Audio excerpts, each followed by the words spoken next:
À l'intérieur, Hawa dormait paisiblement, ignorant tout du danger qui se déroulait à quelques pas d'elle. Mais soudain, elle se réveilla en sursaut. Une sensation de froid étrange l'avait envahie, et en se tournant vers son mari, elle découvrit avec horreur qu'il n'était plus là. À la place, enroulé dans les draps, se trouvait un serpent blanc aux yeux perçants et au corps luisant. Hawa eut un mouvement de recul, son cœur battant la chamade.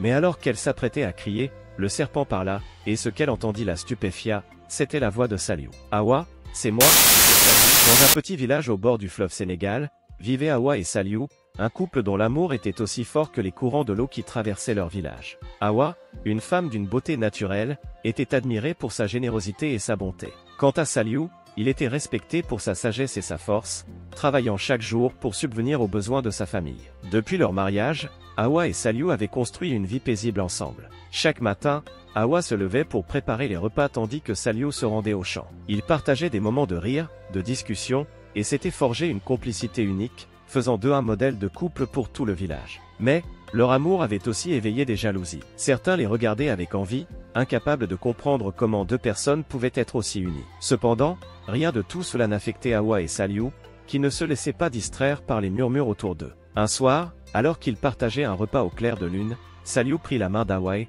avec un sourire tendre, lui fit une promesse. « Hawa, dit-il, peu importe ce qui nous arrive, je te promets de toujours rester à tes côtés. Quoi qu'il arrive, tu auras toujours mon amour. » Hawa sentit une chaleur apaisante dans son cœur en entendant ces mots. Elle savait que, quoi qu'il arrive, leur amour était inébranlable. Elle répondit à Saliou avec un sourire, « Et moi, je te promets que jamais rien ne me détournera de toi. Si un jour tu tombes, je serai là pour te relever. Si un jour tu changes, je resterai à tes côtés, peu importe la forme que tu prendras. » Les étoiles brillaient au-dessus d'eux, comme si elles approuvaient cette promesse sacrée. La nuit était calme, et le vent murmurait des paroles d'approbation. Hawa et Saliou se sentaient en harmonie avec le monde, ignorant que cette promesse serait bientôt mise à l'épreuve d'une manière qu'ils n'auraient jamais imaginée. Ce soir-là, ils s'endormirent, main dans la main, remplis de la certitude que leur amour était invincible, ignorant qu'un sombre présage s'apprêtait à perturber leur vie paisible. Les jours passaient paisiblement pour Hawa et Saliou, chacun d'eux renforçant leur amour et leur complicité. Cependant, dans les ombres du village,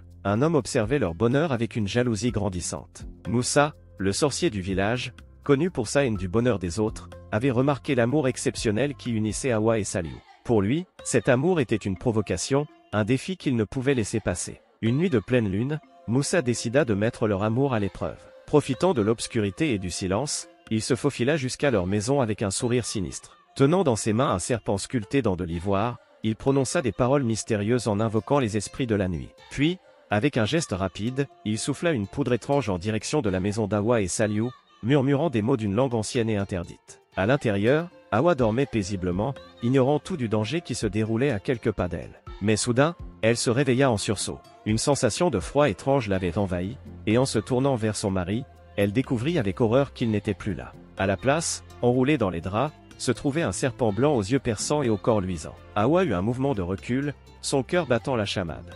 Mais alors qu'elle s'apprêtait à crier, le serpent parla, et ce qu'elle entendit la stupéfia, c'était la voix de Saliou. « Hawa, c'est moi, c'est Saliou, » murmura le serpent d'une voix douce mais désespérée. « Je ne sais pas comment, mais j'ai été transformé. C'est Moussa, le sorcier du village, qui m'a jeté ce sort. Je suis piégé dans cette forme de serpent, et je ne sais pas comment retrouver mon apparence humaine. » Hawa, secouée par la surprise et la peur, tenta de calmer ses nerfs. Elle s'approcha lentement du serpent, les yeux remplis de larmes, et chuchota, « Que devons-nous faire pour te libérer de ce sortilège? Dis-moi, Saliou, je ferai tout pour te retrouver. » Le serpent baissa la tête, comme accablé de tristesse. « Il y a une façon, Hawa, dit-il d'une voix rauque. Mais cela exigera de toi un grand sacrifice. Le sorcier a dit qu'il me libérerait si je pouvais prouver que notre amour est plus fort que cette malédiction. Pour cela, tu devras rester avec moi, tel que je suis, pendant un an entier. Nous ne pourrons pas nous séparer, et tu devras m'aimer malgré cette apparence. Si tu tiens bon, alors je pourrai retrouver ma forme humaine. » Le cœur d'Hawa se serra. Elle savait que cette épreuve serait difficile, mais elle ne pouvait se résoudre à abandonner Saliou. Elle prit une grande inspiration, puis, avec détermination, déclara, « Saliou, je suis prête à tout pour toi. Peu importe la durée, peu importe la douleur, je resterai à tes côtés. Nous avons fait une promesse, et je compte bien la tenir. » Le serpent hocha la tête, reconnaissant, et un sentiment d'espoir brilla dans ses yeux. Mais au fond d'eux, tous deux savaient que ce défi ne serait pas simple. Tandis que les premières lueurs de l'aube perçaient le ciel, Hawa et Saliou comprirent que leur amour allait être mis à l'épreuve d'une manière bien plus rude qu'ils ne l'auraient jamais imaginé. Les jours se succédaient, et Hawa affrontait cette étrange et difficile épreuve avec une détermination inébranlable. Bien que son mari soit désormais un serpent, elle continuait à l'aimer avec la même intensité. Chaque matin, elle se réveillait à ses côtés, l'embrassant doucement sur le front, comme elle le faisait autrefois, et chaque soir, elle veillait sur lui en murmurant des mots de réconfort. Cependant, le village ne tardait pas à remarquer l'absence de Saliou. Les habitants commençaient à poser des questions, et des rumeurs se propageaient rapidement. Beaucoup affirmaient que Saliou avait abandonné Hawa, d'autres murmuraient que le couple était maudit. Certains villageois prétendaient même avoir vu Hawa converser avec un serpent blanc, ce qui alimentait des soupçons et des superstitions.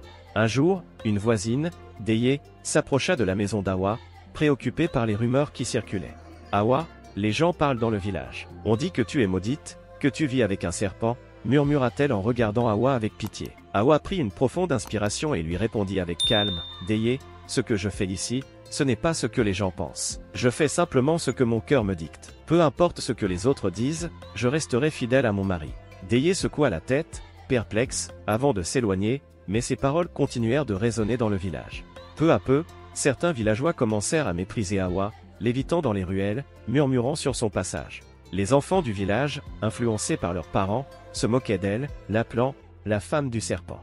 Malgré ces humiliations et cette solitude croissante, Hawa ne se laissait pas abattre. Chaque soir, elle se blottissait contre Saliou, maintenant sous sa forme de serpent blanc, et lui répétait « Je suis là, Saliou. Peu importe combien les autres doutent, je sais ce que je ressens pour toi. » Le sorcier Moussa observait de loin, espérant qu'Hawa finirait par faiblir sous la pression des moqueries et de la solitude. Alors, il décida de la tester une fois de plus. Un jour, il se présenta à elle sous les traits d'un vieil homme sage, portant une canne et un visage bienveillant. « Hawa, dit-il d'une voix feinte de compassion, tu es jeune et belle, et pourtant tu gâches ta vie. Pourquoi ne pas abandonner ce serpent et choisir une vie meilleure? Je te donnerai de l'or, des terres, et je te trouverai un bon époux qui te rendra heureuse. Tout ce que tu as à faire, c'est renoncer à cette créature. » Hawa le regarda droit dans les yeux, et sans hésiter, répondit, « Ce serpent que vous voyez est mon mari. Peu importe ce qu'il est devenu, il reste celui que j'ai aimé et celui que j'aime encore. Vous ne pouvez rien m'offrir qui puisse remplacer l'amour que j'ai pour lui. » Déconcerté par sa réponse, Moussa tenta encore une fois, « Réfléchis, Hawa. Tu pourrais mener une vie bien plus facile et enviée, au lieu de supporter cette existence solitaire et difficile. » Hawa lui tourna le dos, signifiant que la discussion était close. Moussa, furieux et humilié, quitta les lieux, sachant qu'Hawa avait passé l'épreuve qu'il lui avait imposée. Cependant, il n'était pas encore prêt à abandonner et méditait sur de nouvelles façons de la faire plier. Les jours devinrent des semaines, puis des mois. Hawa continuait de prendre soin de Saliou, le nourrissant chaque jour et veillant sur lui la nuit. Son amour ne faiblissait pas malgré les épreuves et les sacrifices. Elle savait que leur lien était au-dessus des apparences et que rien ne pourrait la détourner de son engagement. Ainsi, elle fit face à chaque jour avec patience et espoir, prête à surmonter toutes les épreuves pour prouver que l'amour véritable peut transcender les sorts, les malédictions, et même les formes les plus étranges. Elle demeura forte, car elle savait que son amour et sa fidélité finiraient par briser le sortilège. Les mois passaient, et l'épreuve devenait de plus en plus difficile pour Hawa. Les rumeurs au village s'étaient transformées en mépris ouvert. Les habitants, convaincus qu'elle avait sombré dans la sorcellerie, l'évitaient comme une paria. Les enfants fuyaient en la voyant, et les adultes détournaient les yeux, chuchotant derrière son dos. Pourtant, Hawa restait fidèle à son engagement. Chaque matin, elle sortait de sa maison pour puiser de l'eau au puits, supportant les regards accusateurs et les murmures acerbes. Et chaque soir, elle rentrait, fatiguée mais déterminée, auprès de Saliou, toujours sous sa forme de serpent blanc. Mais au fond d'elle, la solitude et le poids du sacrifice commençaient à se faire sentir. Elle se sentait isolée, rejetée par le monde extérieur. Parfois, la tristesse l'envahissait, et elle se demandait combien de temps elle pourrait continuer ainsi. Cependant, chaque fois que son regard se posait sur Saliou, elle retrouvait la force de tenir bon. Elle savait qu'elle ne pouvait pas abandonner l'homme qu'elle aimait, peu importe la forme qu'il prenait.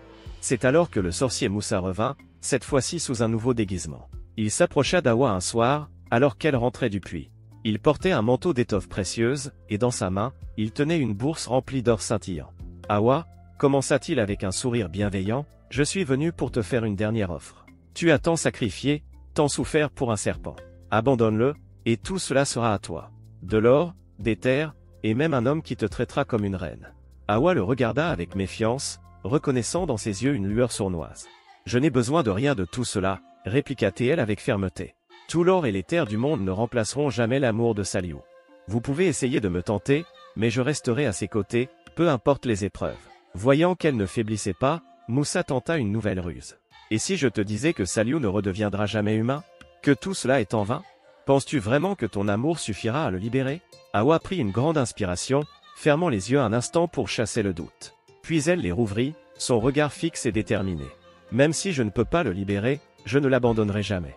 Ce que je ressens pour lui va au-delà des apparences et des sorts. Vous ne pouvez rien faire pour changer cela. Furieux de son échec, Moussa disparut dans la nuit, laissant derrière lui une atmosphère lourde de frustration et de colère. Il n'avait pas réussi à briser la volonté d'Hawa, malgré toutes les tentations et les promesses qu'il lui avait faites. De retour chez elle, Hawa s'assit à côté de Saliou, caressant doucement ses écailles blanches. « J'ai failli douter, mon amour, murmura-t-elle.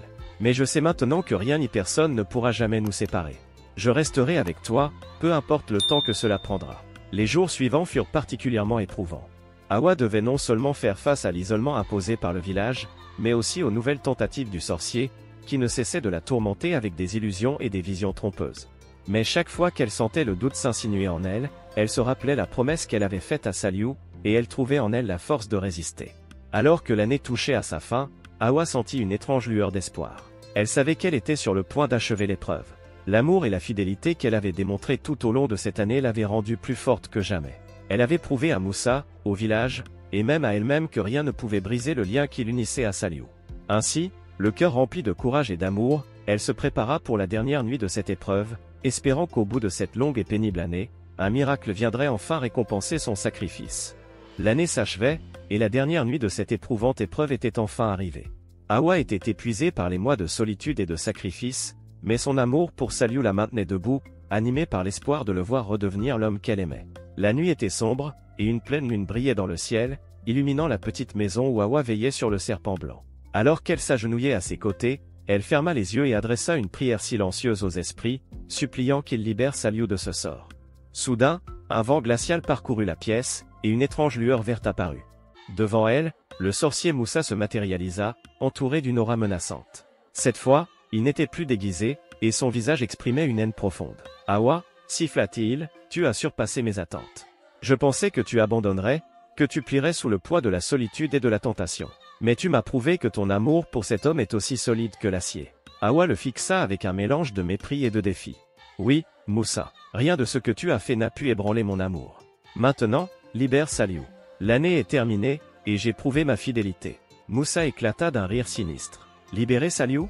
Tu crois vraiment que je vais simplement te le rendre? » Il s'approcha, ses yeux flamboyants de malveillance. « Je vais te donner un choix, Hawa. Si tu souhaites voir Saliou redevenir humain, tu devras accepter de prendre sa place. Toi, tu deviendras le serpent. C'est le seul moyen de le sauver. » Hawa resta silencieuse un moment, choquée par cette nouvelle épreuve. Elle réalisa que la délivrance de Saliou exigerait un sacrifice ultime. Mais elle n'hésita pas longtemps, car son amour pour lui était plus fort que tout. « Je suis prête, » répondit-elle d'une voix calme. « Si c'est le prix à payer pour que Saliou retrouve sa forme humaine, alors je l'accepte. » Le sorcier haussa les sourcils, surpris par sa réponse. Puis, avec un sourire maléfique, il leva les bras, prononçant des incantations en une langue ancienne. Une lumière intense enveloppa Hawa, et elle sentit son corps se transformer. Elle ne ressentit ni peur ni regret, car elle savait qu'elle faisait cela par amour. Mais alors que la transformation s'opérait, un événement inattendu se produisit. Une lueur dorée, brillante et chaleureuse, envahit la pièce, et la voix douce et apaisante d'un esprit ancien se fit entendre. « Moussa, » tonna la voix, « tes jours de malédiction et de cruauté sont terminés. Cet amour pur et inébranlable dépasse tes pouvoirs. Le sacrifice d'Hawa a éveillé les esprits bienveillants, et elle sera récompensée pour sa fidélité. » Hawa et Saliou, toujours sous sa forme de serpent, observaient, ébahis, alors que le sorcier se tordait de douleur. La lumière dorée l'enveloppa, et il se désintégra, emporté par les esprits. La malédiction qu'il avait lancée se dissipa instantanément. Dans un tourbillon de lumière, Hawa sentit ses propres traits redevenir humains, et en face d'elle, Saliou retrouva sa forme d'homme. Ils se jetèrent dans les bras l'un de l'autre, les larmes aux yeux, reconnaissant d'avoir enfin surmonté cette terrible épreuve. La voix de l'esprit résonna une dernière fois, « Votre amour a triomphé des ténèbres. Que ce lien sacré vous protège désormais de tout mal. » Puis la lumière s'éteignit, et le calme revint dans la maison. Au matin, Hawa et Saliou sortirent de leur demeure, main dans la main. Les villageois, voyant leur bonheur retrouvé, furent remplis de respect et de crainte. Ils réalisèrent que l'amour véritable pouvait vaincre même les malédictions les plus terribles, et le couple devint une légende, racontée de génération en génération comme un exemple de fidélité et de sacrifice.